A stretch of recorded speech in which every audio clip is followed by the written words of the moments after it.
Blog Talk Radio.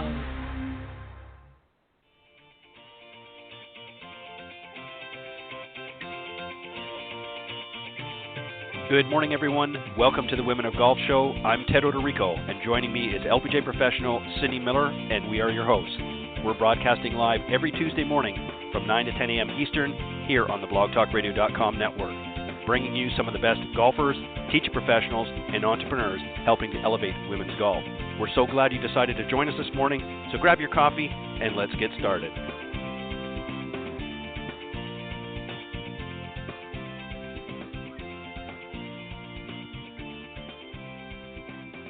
All right, good morning, everybody, and welcome to the Women of Golf Show. I'm Ted Odorico, your host, and normally alongside is my good friend and co-host, LPGA professional and Legends Tour player, Cindy Miller. Unfortunately, she is off this week, but she will be coming back next week, and so I'm going to be, as they say, holding down the fort here on the show this morning. But I want to thank everybody for joining us live here this Tuesday morning, June 4th, and glad you could join us. Got a very special guest this morning, Min Lee from Taiwan is going to be joining me here in just a second. I'll tell you a little bit about her, but just let me remind everybody, of course, we are live every Tuesday mornings from 9 to 10 a.m. Eastern Standard Time here on the blogtalkradio.com network, and obviously the easiest way to find us is go to blogtalkradio.com/women of golf. You can also listen on some other great areas and social media platforms, and at the end of the show, if you stick around, there's a little outro that will tell you some of the other great ways that you can tune into the program. So I hope you'll stick around for that as well. There's lots of great ways to listen.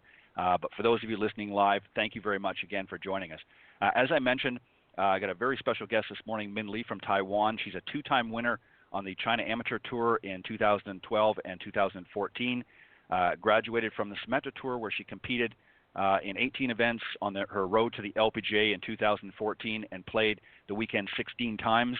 She recorded 8 top 10 finishes that season, including a win at the Garden City Charity Classic. Then she went on to the LPGA, where she had 83 starts since her rookie year in 2015, with a career best tied for 12th at the 2015 U.S. Women's Open. She also captured some victories at both the 2018 CLPGA Women's China Open and the 2018 TLPGA Taiwan Mobile Ladies Open. So a very accomplished player. And, of course, this past weekend on the Symetra Tour, she won the 2019 Valley Forge Invitational. So very accomplished player, and I'm very excited to have her join me this morning here. Welcome, Min. Hello, Ted. Hello, everyone. I'm doing well, and we're very excited and glad to have you joining here this morning. And again, my apologies that Cindy wasn't able to join us, but hopefully you'll go out, as I'm sure you will, and you'll win again this season, and we'll have you back for another time here on the show, and I'll make sure that Cindy's available for that time. But thank you for joining me this morning. And let's start off first by saying congratulations on your win this past weekend at the Valley Forge Invitational, and I believe that was up in Pennsylvania, correct? Yeah, it is. Thank you very much. Yeah, I'm trying to remember. There's so many tournaments that you ladies play in, it's hard to keep track of them all, so I try to do my best. All right, so let's talk about, first off, let's talk about the course conditions. How did you find, obviously you ultimately went on to win the tournament, but how did you find throughout the week the course conditions? Was it a tough course? Was it a relatively easy course, very receptive course? How did you find it overall? I would say it's a great course for a tournament. The course condition was perfect. The greens are rolling great, and the course, the front nine was, the front nine and the back nine is very totally different golf course. So the front nine was wide open, so everything is pretty much in front of you. But the back nine, there's some tee shot that you have to know that where you want to go, because there's some bunkers over there, or there's some carry you have to be aware. So it's a great course for a competition, and I'm really glad that I do well over there. Yeah, and that's important too. You've got to, a lot of people talk about that play touring professionals such as yourself, as some courses really fit their eye and other courses not so much. Would it be safe to say that this particular course really fit your eye? Yeah, I would say so, because I went to tournament. Right. But, well, ultimately, yes. Yeah, so I think the course is set up really good with my eye, so I don't really have to swing differently or try to make different kind of shot that I normally hit. So I just felt like this is very comfortable for my golf game. Right. Well, and the reason why I ask that is most people that are listening, if they play a little bit of golf, everybody sort of has typically, at least the amateurs do, typically one sort of ball flight. They're either sort of a left to right or a right to left. Obviously, people don't hit it straight all the time. So, Jack Nicklaus, of course, who went on to win 20 majors, talked about how he was a left to right ball flight player. So certain holes and even some courses didn't typically fit his eye very well. So that's why I asked that question. So let's talk about the event. Obviously, you went on to tie with Esther Leaf, who is from California, and you ultimately had to go through a playoff, and you both finished at 15 under par, which is a great, great score. So obviously that goes to, as you said, the course obviously fit both of your eyes. How did you play let's go to the final round. How did you play in the final round that put you in that position for a playoff? For the final rounds, I did it pretty good. I started the front nine very well. And then at the back nine, I kind of slowed down a little bit, maybe because the nerve comes into me. So I didn't make a lot of putts. But after when I was on 11th hole, and then I kind of come across with Esther, so I kind of saw her scores, and she was 2 shots behind me. But I kind of have idea that she's gonna make some birdie on the back. So I kind of forced myself to be more play more safer or not trying to do something crazy. But at the end, on the 18th hole, I finally saw the leaderboard, and she was tied with me, and I'm like, okay, it's either gonna go to the playoff or I'm gonna win the tournament. So I already have something in my mind on the 18th. Although right. I have about 7 feet putt for birdie to win the tournament. I think I was wearing sunglasses and it was dark, so maybe that's why I missed the putt. No, I'm just kidding. But definitely it was. So right. at the first playoff, I have same kind of distance, but just a little longer. So I took my sunglasses out just for myself can have better speed to the putt. Right, and that's interesting. A lot of people might not understand that, but you obviously, especially as a top-ranking player, you need to be able to read those greens. And sometimes, sunglasses certainly help keeping the sun into your eyes, but sometimes it can have a negative effect when you're trying to read the greens, because sometimes it hides the shadows and things and the undulations that are in the green. So obviously that was a smart play. I want to go back to something, and right? Am I right on that? Yeah, definitely. I want to just go back a little bit for a second, and I probably should have started with this, but you actually started the tournament with a pretty good charge. You got, I think you were 7 under, if I'm not mistaken, in your first round. So you had a pretty good position. How important is that for you? Some players, can kind of just go along and let things happen, but is getting a good jump on a tournament like that important for you, and it gives you obviously a boost of confidence?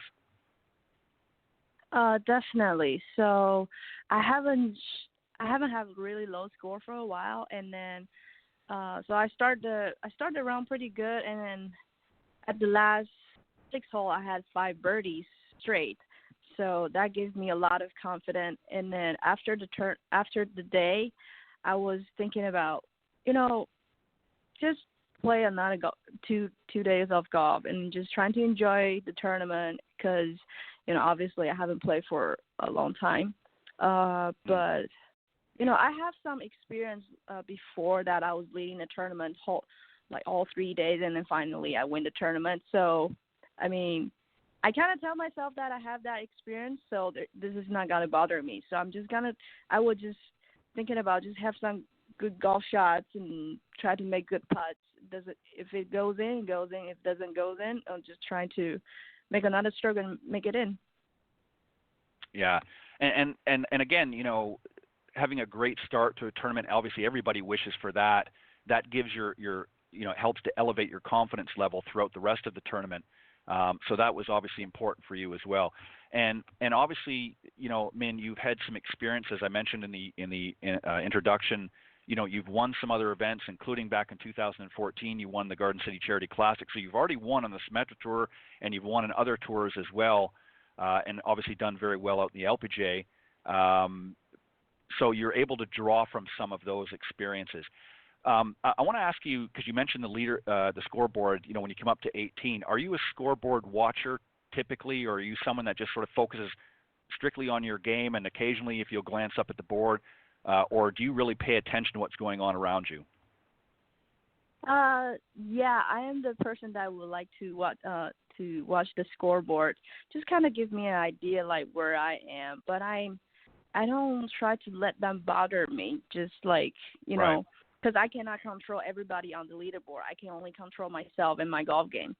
So I'm just trying to do my best and then let it happen. Whatever's gonna happen, it will happen. So I just follow the flow, but I'm just curious about what happened in the world. Right. Well, and that's important. That's a great point because, and this is a great lesson for many of our amateurs out there that are maybe playing in corporate events and things like that, is you can't control what the other players are doing in that event. You can only control what you're doing.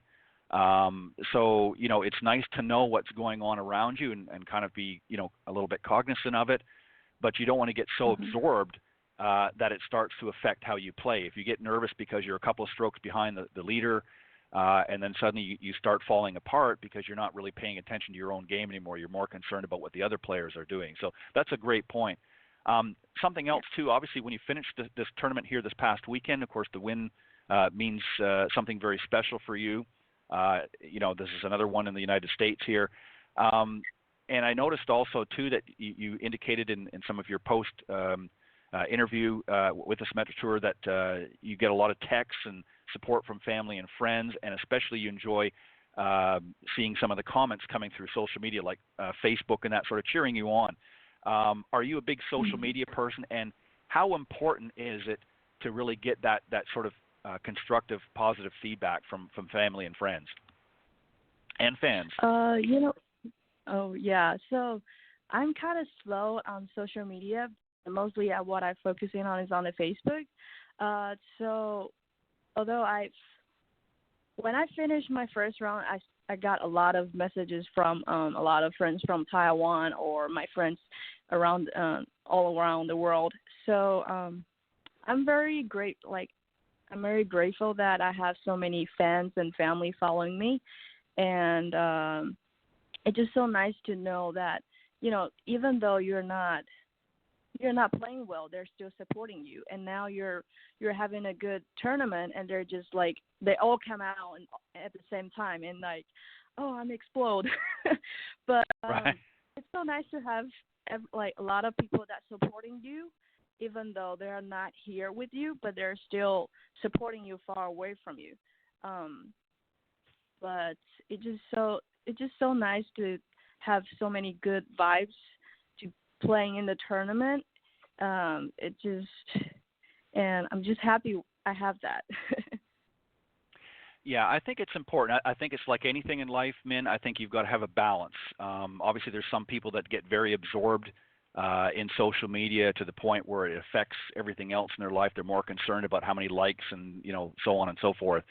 And it's good. I found it very interesting, your comment that you said that you're a little bit slower with social media. So obviously, it's something that you participate in, but it doesn't overtake or overshadow your everyday life. So that's good that you use it for the right purpose to communicate with friends and family that you don't get to see all the time, and it's also a good source of some positive vibes, as you mentioned, as well. So I like that because I think sometimes, especially for the younger generations coming up, obviously I'm a little bit older than you are, quite a bit older than you are. I use my social media purely for very same thing, communicating with family and friends, but also for promoting the shows that I do. So it's more of a business tool for me. I want to mention something because there was a little bit of an incorrection in the introduction, and I want to correct that now because I believe yesterday, and correct me if I'm wrong, was your birthday. Yes. So happy birthday. So not only did you win, but you're no longer 23, you're now 24. And in fact, when the clock struck midnight back in your hometown, you were about to hit your second shot on the par 5 10th here in the U.S., obviously because there's a time difference. You actually turned 24 while you were playing in the event. So another year older and another year wiser. What did you do? Thank Anything you. specific? You're welcome. Anything specific that you did or are going to do to celebrate? So, I was, so before the tournament finished, or even before the 6 p.m. before the before next Monday, I was still gonna play the Monday qualifier for this week at the Atlantic City, the ShopRite LPGA. I was still thinking about, I gotta go there and play the Monday qualifier. So I was, everything's gotta prepare to, get ready for the Monday qualifier. But about 7 p.m. about Sunday night, I got the message that says I'm in the tournament. So all of a sudden I'm like, okay, Monday I'm free now. So I was thinking about, where should we go celebrate? And plus, we're so close to New York City, and my friend came over from Orlando. She drove up to Pennsylvania to see me. Well, because she has a long drive, so she missed my playoff, but she still make it. So we're thinking about, hey, how about just go to New York City and just have some fun? And plus, my mom has a friend that she hasn't met for 40 years. She lives next to the city. So we were thinking about, let's just go there and have some nice dinner and celebrate my birthday, and also my mom can meet up my mom's friend. So we had a good time over there, and then we went to a really good Italian restaurant, and just we didn't drink anything, we just drink water. So and then we come back late last night, so it was great. It really changed my my mind about how I think about New York City, because I remember the last few times I went there, it was so busy and a lot of cars. At this time we were just walking and take subway, and then we walked the Brooklyn Bridge. It was so nice, and the weather was just perfect. It's not too hot. So I think that's a great birthday gift for myself, although I didn't go shop, but well, but you can. That's probably that's probably just as well. You saved a little bit of money from your win. But what a great way! What a great way to celebrate your birthday with a win like that. That obviously had to make it a little bit extra special. And it was nice that your mom is here to share that with you, and your friend was able to drive up from Orlando, as you said, and join you as well, and spend a great time. And I agree with you. I'm exactly like you. I've been to New York many times. One of the first times I went with a young lady that I'm currently seeing. We went to New York, and we actually drove, and it was great on the road trip, but when we got into New York, parking is terrible. I mean, it costs a fortune, and you really can't move very fast. So we decided not to do that the next time. So we fly into LaGuardia or what have you, and do the same as you. We walk and take the subway, and even Ubered a couple times, to do different things. Smart. So that's the best way. And we rented some bikes in Central Park and rode around, and she literally kicked my butt on that. She goes like a little speed demon on that bike. So, but we had a great time, and I'm glad that you were able to enjoy that. I want to mention something else too here, which was kind of interesting. I saw in some of the notes that Zach, who of course is the media specialist at the Symetra Tour, you actually had very low expectations, coming into this event, the Valley Forge Invitational. You were really just wanting to have a good week and play some good golf. Why did you have that sort of mindset coming in? I think you alluded to earlier that you hadn't maybe been playing as well, and you just really wanted to have a good event, win, lose, or draw. How have you been playing over the last little bit this year so far, and is that part of the reason you came in with some low expectations? So, as a lot of people knows that the last last 2 years I've been down for a while, and so at the time I was trying to figure it out why I couldn't play well. So I was talking to a lot of my friends or some like very successful businessmen in Taiwan, just basically kind of sharing things about me, or I'm asking question about how do they success, or what kind of attitude what they had on the way to success.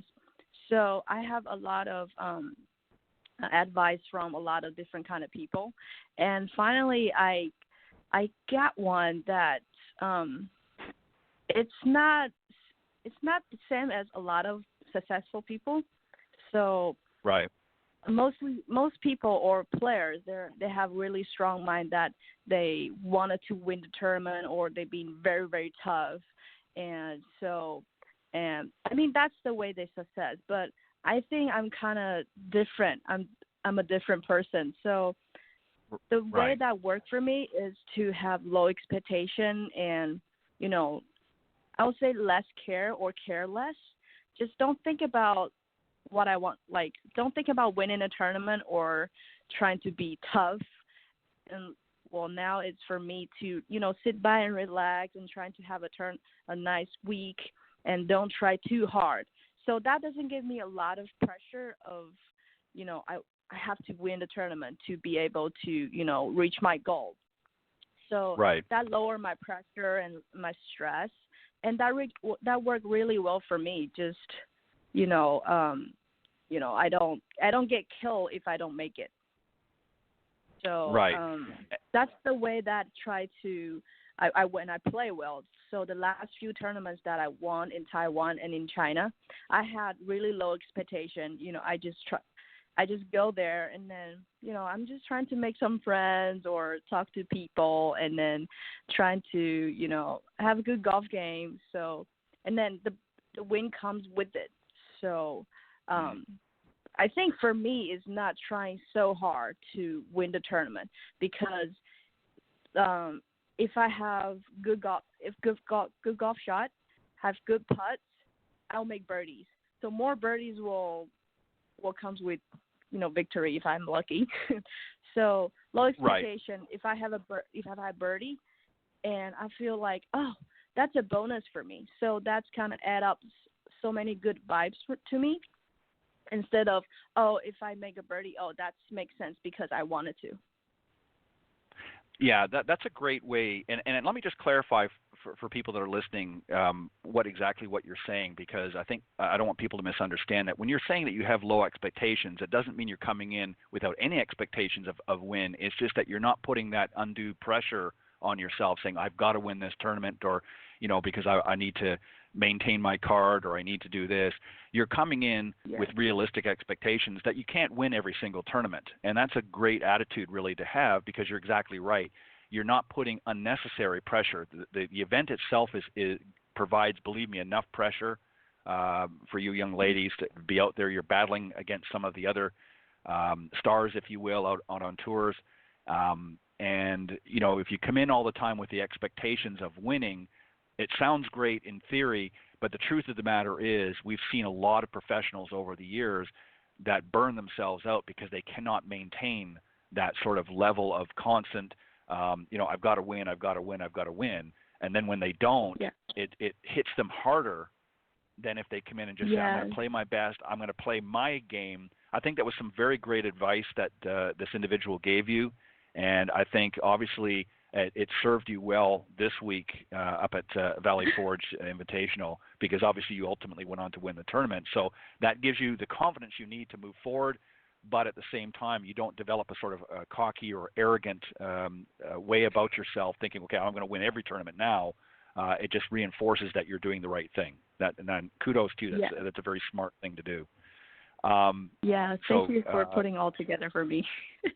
Yeah, no, you said it very well yourself, and I think, but I just want to make sure that people understand they're listening, because I think sometimes people, when they hear that, they say, well, low expectations, that's sort of a negative. You're coming in and you don't think you have a chance. That's not what you're saying. It's just that you're trying not to ramp up the pressure, so that if you don't win, you're not, suddenly hitting rock bottom I and don't kill thinking, myself. God, I come in here. Right.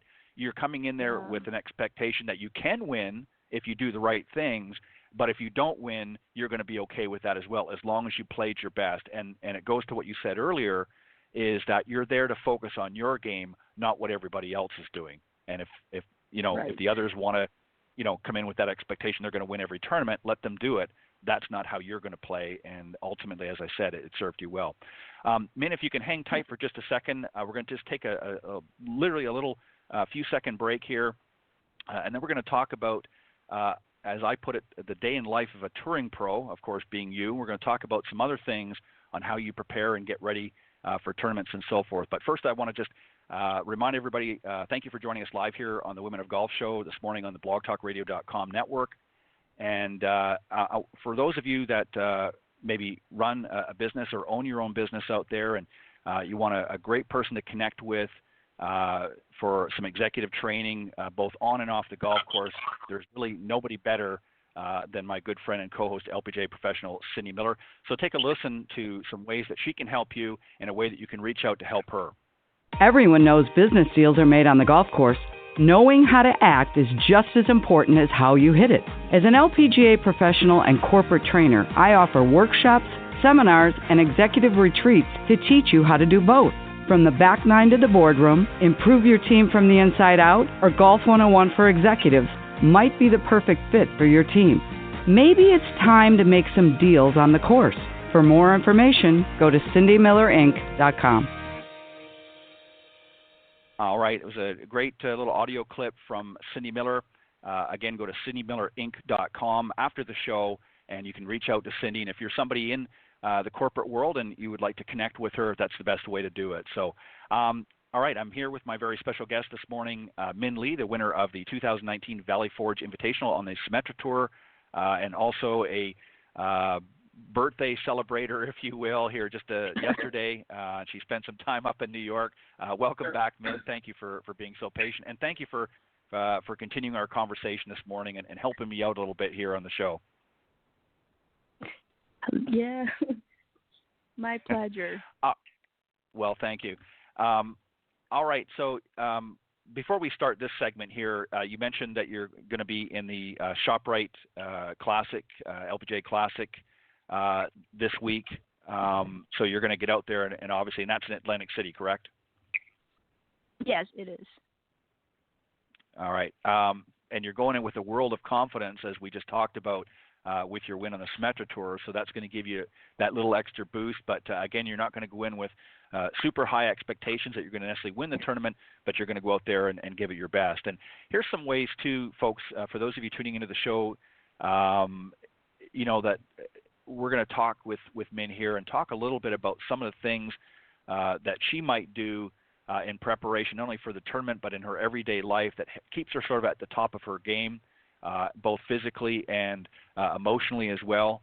So we're going to talk about that. So, get a pen and paper, or, listen to the show again many times if you want, just to get some of these great points, because I'm sure she's going to give you some very great advice. Let's talk about nutrition.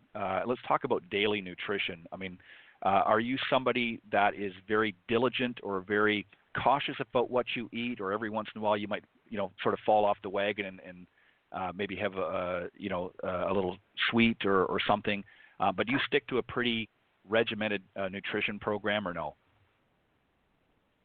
Actually, because I'm a foodie, so it's very hard for me to have a nutrition program. But that would be no, definitely, right? Yeah, that would be no. So okay. For my daily nutrition, it's very easy. I just try to have more protein and some good carbs and a lot of vegetables, obviously, like as everybody does. So I'm not very crazy about eating a lot of superfoods or eating a lot of nuts. So right. I'm sorry I cannot give you any good advice about me, but I'm just trying to enjoy my life of eating. Right. I'm kind of like you. I'm sort of a mixed bag. The reason why I ask that is, obviously, Min, in all seriousness, you're playing at a very high competitive level, and obviously, having the right energy. You're not just playing one round; you're playing multiple rounds in a tournament, which requires a lot of stamina. So, that doesn't mean you can't, have some, cheat a little bit, if you will. Obviously, if you enjoy eating, but as a social thing and that too. But at the same time, you do have to watch a little bit what you eat, because you don't want to eat foods that are maybe high in sugar and so forth that are going to end up causing you to crash while you're out there in the golf course. So even though you may not be religious in how you eat, you are mindful of what you eat, especially when you're in heavy tournaments and things like that, correct? Definitely. So, although I'm a foodie, I really like to eat, but I don't eat a lot of sweets. So let's say cake or cookies. I don't eat a lot of them, especially during the tournament or while I'm playing, because it's like if you're playing and eating cookies, your sugar is gonna crush at some point, and then it's very hard to take it back. So you don't want to get that crash during your tournament or while you're playing. So basically, when I'm on the golf course, I just eat bananas or some easy to digest carb, like some sandwiches, like peanut butter sandwiches, but not a big amount of it. I think just because when I'm playing, I'm not a big eater, so I have a little bite of every other hole or 3 holes. So that kind of keeps my sugar level, so not goes up too high or down too low. Right. And also, in addition to that, too, hydration is very, very important. I mean, you're playing up in sort of the northeast right now. So even though it's starting to get warmer, I'm in Florida, by the way, so just to give you an idea, we've been battling here in the area that I am, a little bit of a drought. So we've had 95 plus degree temperatures with the humidity. So obviously, we're battling a little bit different than what you are, but hydration is also very important. So, you want to make sure you're drinking a lot of water and other things that can help keep you hydrated. Because, people think that, golf is not an endurance sport because you're not running and you're not, moving quickly in comparison to other sports or activities.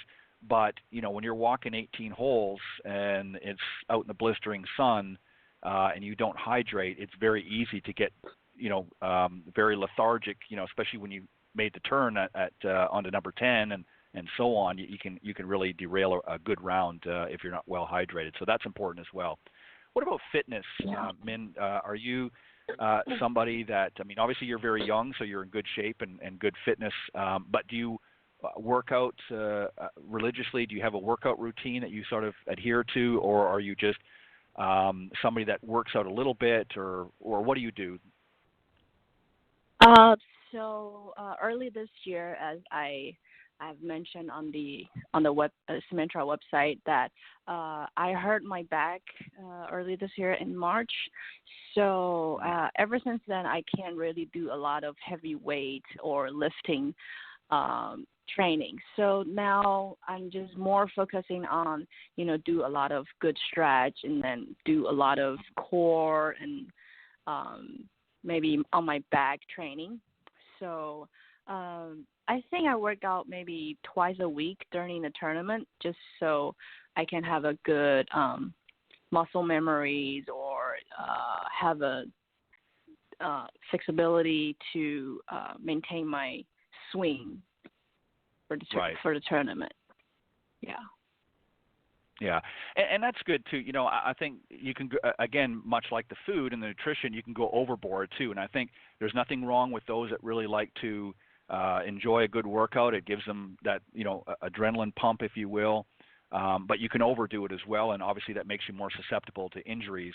And I think the stretching, golf is a little bit different. One of the no-nos, if you will, in golf is you don't want to get really, and this is, again, I'm leaning more towards the men's side, but you don't want to really get bulked up or overextended with big muscles or too big muscles, because that's going to affect how you swing the club. It's going to get in the way, if you will, if you're walking around like, and I hate to say this, but Arnold Schwarzenegger, when he was in his heyday, he was like a big bulky man, and it's just not good for golf players. And definitely if you're a woman, you don't want to do that. But obviously stretching and working on your core muscles, because those are muscles that really engage in the golf swing. So I like your approach. I think, again, like the food, you're conscious of it, you're mindful of it, but you don't overdo it. So I think that's some great advice. And obviously you've had a lot of amateur events, pro-ams that you've played in, I'm sure, over the years since you've been out on tour, and you see on both sides, you see people that maybe could use a little exercise, and others that maybe don't eat well when they're on the golf course. So that's something that you can kind of learn from. I want to move to an area, Min, that a lot of amateurs really struggle with, and I'm sure even professionals on some level, and that's out in the range. When you're warming up, whether it be before a tournament or maybe a practice session. I don't know if you work with a swing coach or not over the years, but how do you prioritize your time on the range? When you do go to the range, we'll use two examples. Let's say when you're in a practice session, how much time do you typically work on the range in a practice session? And then we'll talk about, leading up to the tournament, before you go out in the first round or what have you, what do you typically do in that warm-up session? So let's talk about at a traditional practice session outside of a tournament. What do you do typically work on, and how much time do you normally spend? So I think I'm one of the person that's not like very traditional Asian players, which they practice a lot. I'm the person that practice very smart as my standing point. But definitely on a range, I don't spend a lot of time because, at our level everything is kind of everybody's at that level. So you don't try so hard of, beating a lot of balls and then trying to warm up your energy. So when I'm on the range, I maybe spend like 30 to 45 minutes to maintaining my swing and try to have a good tempo. And then, if I don't swing well, then I might spend a little more time. But basically, when I'm on a range, I'm just trying to hit the shot that I want, or hit it to the distance that I want, especially with my inside 100 yards. I might have 90, 80, 70, or 60 yards to the target, and then just trying to land the ball on the target. But on the range is just very easy, just trying to have a good contact with the ball, and then just to see how my ball flies for the week. And then I'll go to the putting green, just do some speed drill or some short putts. So I don't practice a lot. I just trying to have a good tempo, as I said all the time, just have a good contact and then have a good feel about my golf game. And chipping might be the most thing that I've been working on. So for the past few years, chipping has been my weakness part of my golf game. So this off season, I've been working really hard with my coach. His name is Henry Rice, as maybe a lot of people knows about him. So we spent 4 days in California and really focusing on our short game section. So and I got a lot of good influence by practicing a lot. We were out on the golf course from 8 in the morning to 6 p.m. So we just practiced a lot of golf, short game, and a lot of different kind of shot to prepare the tournament. So when I go to the tournament, I just try to have a good technique and good contact with the ball, and just trying to hit it to the spot to where I want to, and just trying to have a good feel about everything. Yeah, and I think that's some great words of wisdom, if you will, for a lot of our amateur players that might be listening into the show this morning, because I think one of the biggest mistakes, and I'm sure, again, you've seen it when you're in a pro-am and, you're up there working on the range, or warming up for the event, and your group is sort of there with you, and you watch them, and a lot of them just sort of what we call in the teaching side of golf, they sort of rake and hit balls. They don't really plan out each shot or go through a pre-shot routine. They just sort of pull the next ball over and hit it, and maybe watch where it goes. And if it goes in a great spot that they want, they're happy. And if it doesn't, well, then they get frustrated and they start tinkering around and making a lot of swing changes, even sometimes right before they're about to play in an event. So, which is not a good idea. So what do you say when you're in a pro-am and maybe you've got some of your playing partners nearby, and obviously they know you're a professional, so they, I'm sure, from time to time solicit your advice. What do you say to them for them to practice on the range what they should be really focusing on? Well, I play a lot of pro-am with different kind of players, and then as you said, there's some people will come and ask me, oh, what do you think what I should do, or, you know, why I cannot hit it straight. But the first thing I will say is to find a good coach and go have a and go and practice. But I think the most thing is a lot of people doesn't have a good swing coach, so right. A lot of people just go out. Well, when they first play golf, they just go out to the range and have maybe 7-iron and try to beat the ball and swing like a baseball player or a tennis player. Right. So I think the most important thing is just to find a good coach that matches you, because different coaches might teach the same thing, but the way they explain it, it's right. very different. So you really have to find a person that have the same tune as you, so you can understand what they're saying, and just stay with it, and you believe that they can help you, and just keep working on the thing that they told you. So when I have something that I need to work on, I practice more. Just I don't care about where the ball goes. I just focusing on what I'm doing right now, and then after I can do it, I just start to try to have different kind of shots. So it's very important to have a good coach and that you understand what they're saying. Right. And let's just sort of shift, and you don't need to spend a lot of time here because I think I already know the answer anyways, but when you go to the practice range at an event, you know, obviously before each round, what you're really doing, and please correct me if I'm wrong, you're really just warming up, you know, again, just sort of getting the muscles warmed up a little bit, but really to sort of find what game you're going to be taking out in the course that day. So obviously a lot can change, but you're really sort of ascertaining. You're not there to work on a lot of swing fixes and things like that at that time because you're about ready to go and tee it up in a short time. You're really there just to sort of warm up, loosen up, and just kind of say, okay, what game am I taking to the golf course today? Correct? Yes, definitely. So I have a lot of different kind of caddies, but most of the caddy, when they first saw me warming up on the range before the tournament, they always say you're so fast, because there's so many players, maybe their first time on the tour. They take a lot of time, that maybe an hour and a half or almost 2 hours at events to the tee time, and try to warm up, and then, you know, sometimes if they don't hit it good, they try to hit more balls. And then at the end, when they go down to the course, they don't have the energy to maintain their swing or mental level.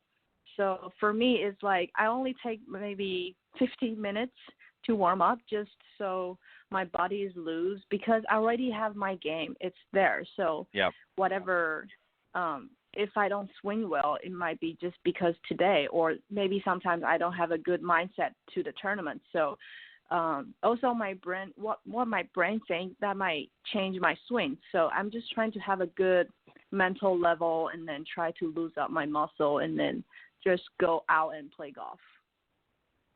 Yeah, that's a very interesting point, Min, that you bring up about, you know, warming up too long, because, you know, again, even though you're not running a marathon out there, you do have to have good stamina when you're talking about several hours that you're going to be out in the golf course. You're battling sometimes with heat or you know, tough conditions, and both physically and mentally. So, you know, as you said, for some of the newer players that are coming out, particularly, can really take heed to what you just said, because again, if you're out there and you're practicing for an hour and a half to 2 hours before you're about to tee it up, and you get to the first tee, and in my case, I'd have to take a nap because I'd be too tired, you know, to be able to play the round after a 2-hour, you know, warm-up session. So that's a very interesting point that you raise, and you know, that's something again that the amateurs need to take more. You know, what they don't understand is a warm-up before a round is entirely different, as you pointed out, than an actual practice session. Because a practice session, you're there to discover your swing and work on specific fundamentals and things like that, where a warm-up session is really just to sort of get yourself prepared for the round and both mentally and just sort of warm up and get the muscles loose and what have you. And you're not there to really try to fix anything during a warm-up session. So that's a very important distinction, and I thank you for sharing that. I want to move on because we're getting close to having to wrap up here, but I want to give you a few more minutes, if you can spare it, to talk about a few other things. You touched on a little bit earlier in the first segment about really sort of finding a balance in your daily life, both with golf and family and friends. That is obviously something very important to you as well, because you can't just be there grinding it out week in, week out on tour without having some extracurricular and outside golf life activities. So what do you typically, when you're not on the golf course, what do you like to do for fun? So as I might read it on my bio, that when I was about 6 years old, I played piano for 8 years until I started golf. So when I started golf, I quit playing piano. So right now, when I'm out of golf, if I have piano around, I will just play it like for hours. And right. I think music has been very important to my life, that just kind of clear out my mind and then make me slow down a lot. As my mom always told me, that when I was like baby, when I just born, if I'm like crying or like very loud, she would just play some music, and I'll be like very quiet. I'll be like shocked, like, oh, what happened right now? This is good. So whenever I'm crying, she just play the music, and I'll be quiet. So I think music has been very important to my life. So this is part of my life. And then recently, I just bought a guitar, and I just start to learn how to play guitar. So I have new tools on my way to be more like a musician. But, right. I think that's fantastic. I think that's fantastic. Yeah, I play a lot of music in my life. So either I don't play music, I listen to music, or I'm learning new instruments. Yeah. Yeah, I think it's good to challenge yourself in other ways. I mean, obviously, what you're doing week in, week out on the golf course is extremely challenging for those that, have ever played golf at any level, know how difficult golf can be at times. So that's a big challenge. But learning an instrument as well can also, trust me, I've played a little guitar over the years. I haven't for a little while, and I've been kind of itching to pick it back up myself. So you may be some inspiration for me to do that. But you've got to find some. Yeah, I think I'm gonna do that. The other thing, I just on a side note, since you like music, and I know this is probably dating myself with my age, but this past weekend, I don't know whether you enjoy watching movies or not, so I'm going to give a little plug for this movie. But I saw this past weekend The Rocket Man, which of course is the story of Elton John, and Elton John obviously was before your time, but I'm sure you know who he is. It talks a little bit about his life. It's a very interesting. Obviously, it talks about a lot of the songs and how they came about, but it really talks about in depth his personal life. So I don't know whether you're a movie watcher, but it's a very interesting movie. So if you get a chance sometime in the next little while, go and see that while it's still at a theater, because it is a very good movie. So that's my shameless plug, if you will, on the show, is go see The Rocket Man, which is the story of Elton. Yeah, Elton John. It is a very good movie, and the gentleman that played Elton in the movie did a fantastic job. I know you talked a little bit about mentally preparing yourself for a round. You do that obviously multiple ways. But I want to ask you, because you mentioned about going in to tournaments now with really, particularly now with a lower expectation. How do you handle disappointment? Because again, you're not going to win every tournament. You're not going to hit every shot just perfect. And, when you're, again, playing once in a while, that's kind of expected. But when you're playing week in, week out, that obviously can wear on you if you're not playing well. What do you do to handle that? How do you mentally, sort of get yourself psyched up for a round? And when the round doesn't go the way you had hoped it goes, and obviously there's going to be some disappointment, how do you handle that? What do you do, or what do you say to yourself to sort of keep yourself energized to be able to continue on? So as I said, like last few years, I have a lot of, I have very high expectations. So I really want to, let's say, I know I can win a tournament. So I'm expecting that I can win the tournament. But at the end, maybe I didn't, or maybe I missed a cut. So I get really disappointed. And then now the way that I found to deal with it, as I said, very low expectations. So I don't have any. I don't expecting that I'll be like very successful, or no, not very successful, but like I don't think winning is very important to me. So right. now I have, like, it just feels like low expectation that tells everything, because I don't expect very high level or winning a tournament. Just, so I have less disappoint. Like, I don't feel very disappointed about if I didn't make any gold or something. And then plus I have my mom with me, and I have a lot of friends the friend that came over from Orlando, they just supporting me all the time. They believe in me. They just, no matter what, that they're always supporting me. So I'm really glad that I have friends, and my family's very supportive. Yeah, and that is very important, because having a good support system. I think a lot of people define success. Obviously, everybody defines it in different ways, but I think some people look at themselves and say, well, I didn't win this, or I didn't accomplish that, so I don't feel very successful. But really, success, in my opinion, in its truest form, is that you go out and you learn new things, and you develop skills, and you have a balanced life. I mean, obviously, playing professional golf is something that you started very early on, and you enjoy it, obviously, or you wouldn't be continuing to play it. You've had some ups and downs, I'm sure, along the way, and some disappointments, but you've also had some successes. So that you're able to compete at that level. You can do it. You can win, because you've done that already, and you're going to continue to do that.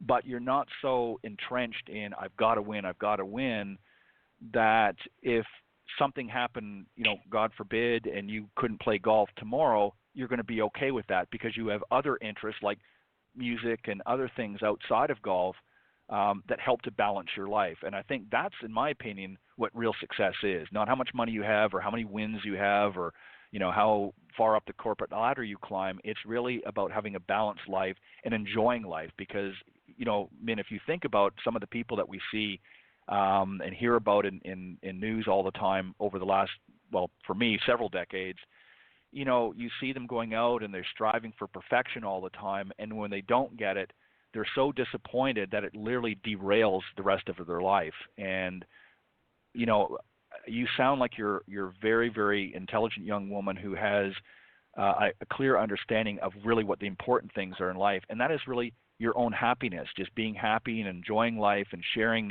your experiences with those that are close to you, and learning and meeting new people along the way, obviously, is a bonus as well. So you've got a very good head on your shoulders. Your mother and father and that should be very, very proud of how they raised you. I think they've done a great job, and I think in having you exposed to other things as well, and not just golf.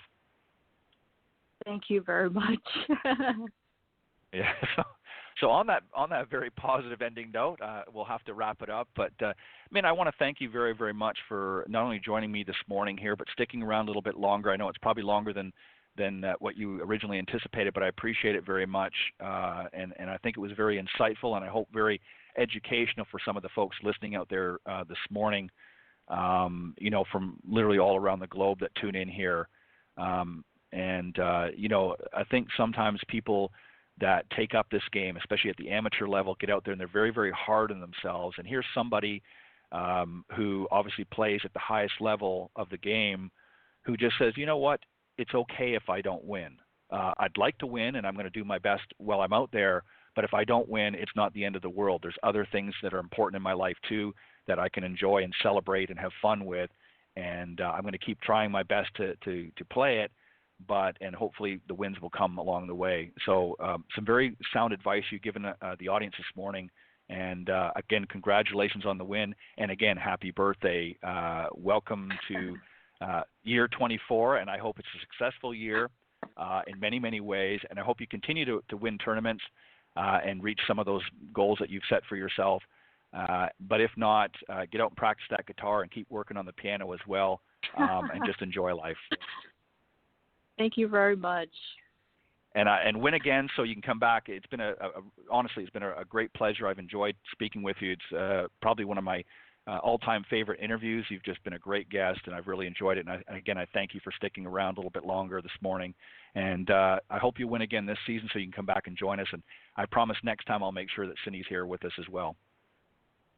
Thank you very much. I really enjoyed talking with you too. And then I'm very happy to share things about me to the people listening right now, and hope everything will help you to bring you to up another level of golf. Well, I appreciate it, and I think the audience definitely learned a little bit about you, and I think it's nice that you were able to share it with us this morning. So, Min, go and enjoy Atlantic City and at the ShopRite Classic this week. Good luck with it. I hope everything goes well. And if not, you're celebrating, again, a win already and your birthday, so have some more fun. But just go out and enjoy it and just and play your best. Thank you very much. All right. Bye-bye for now. We'll talk to you soon. Bye-bye. Okay, bye. All right, that was my very special guest this morning, Min Lee, winner of the 2019 Valley Forge Invitational on the Symetra Tour. And obviously, as she mentioned, she's in Atlantic City getting ready to play in the LPGA ShopRite Classic up in Atlantic City. So we wish her well there. And as I mentioned, Cindy, as far as I know, is coming back next week. I don't think she has anything else going on, but hopefully she'll be joining us again next week. But thank you, everybody, for tuning in this morning. I hope you enjoyed the show, and I hope you learned some things from it as well. And we will continue to do what we can on the show to help elevate women's golf. On that note, I'm Ted Odorico, and on behalf of myself and Cindy Miller, we want to thank you for joining this morning. And don't forget to listen to the closing outro to find some other great ways that you can tune into the show as well. God bless everyone, and I'll see you next week on the Women of Golf.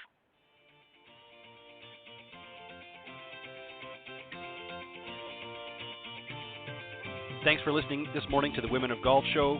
Tune in live each week by visiting blogtalkradio.com/Women of Golf, or on any of these social media platforms: iTunes, Stitcher, TuneIn, CastBox, TalkStream Live, and of course Spotify. If you can't join us live, check out our on-demand section for previously aired broadcasts. To get updates for future shows and upcoming guests, you can follow us on Facebook at Women of Golf. You can also follow me on Twitter at Ted and Buck CEO and Cindy at Cindy Miller Golf. Please remember to join us next week on the Women of Golf Show. See you next time. This has been a production of the iGolf Sports Network.